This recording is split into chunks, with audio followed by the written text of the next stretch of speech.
In our nation's history, more than 41 million Americans have served in our military, putting service above self to protect us and everything this flag stands for.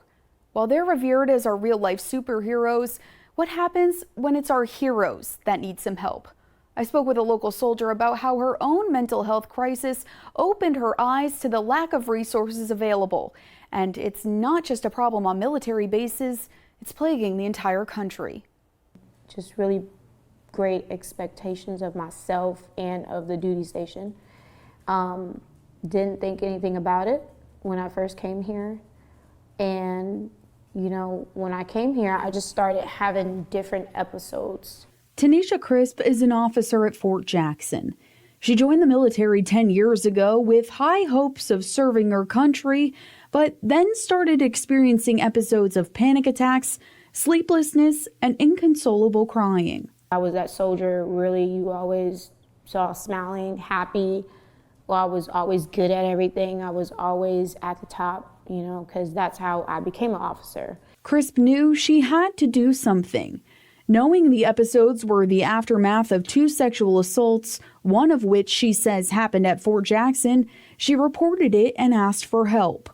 But going through that, I quickly learned why so many people don't talk about it or why they don't do anything about it. I think my first behavioral health appointment at Fort Jackson took 6 weeks. 6 weeks of waiting to be seen by a therapist after a doctor diagnosed her with anxiety, depression, and PTSD. I reached out to Fort Jackson about how long it usually takes for soldiers to be seen.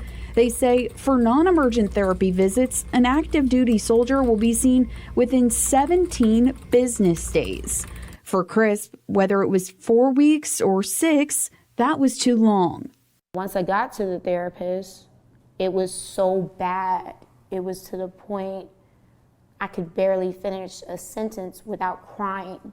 Officials with the Mid-Carolina chapter of the National Alliance on Mental Illness say waiting for help is a harsh reality across the country, including for civilians. What I'm hearing from people is that they're having a tough time finding providers that will take their insurance, finding providers that are taking new patients, and also finding providers that are doing in-person meetings.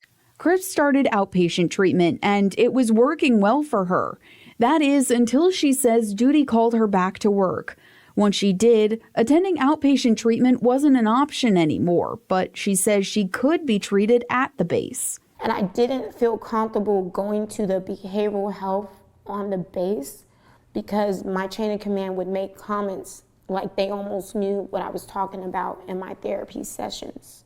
Therapy really does not work if you can't be open and honest and if you don't feel that you can trust the person you're speaking to. As for her reports of sexual misconduct and assault, Crisp provided me with documentation to show her efforts to report.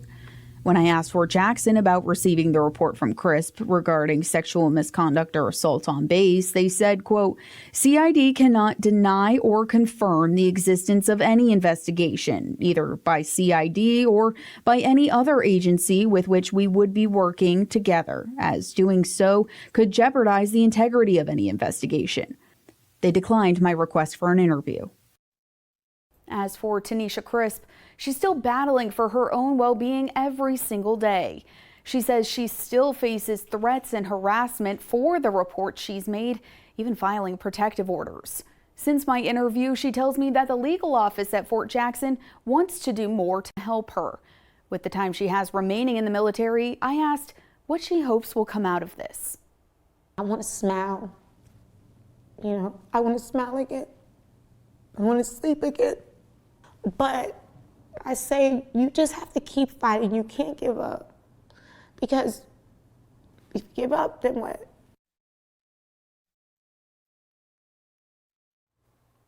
If you or someone you know is experiencing any kind of difficulty, help is out there. Simply dial 988. That's a 24/7 suicide and crisis hotline where people can get the assistance they need. The National Alliance on Mental Illness can also help people get lined up with treatment. We have a direct link to that on our website. Just go to wach.com and look for this story.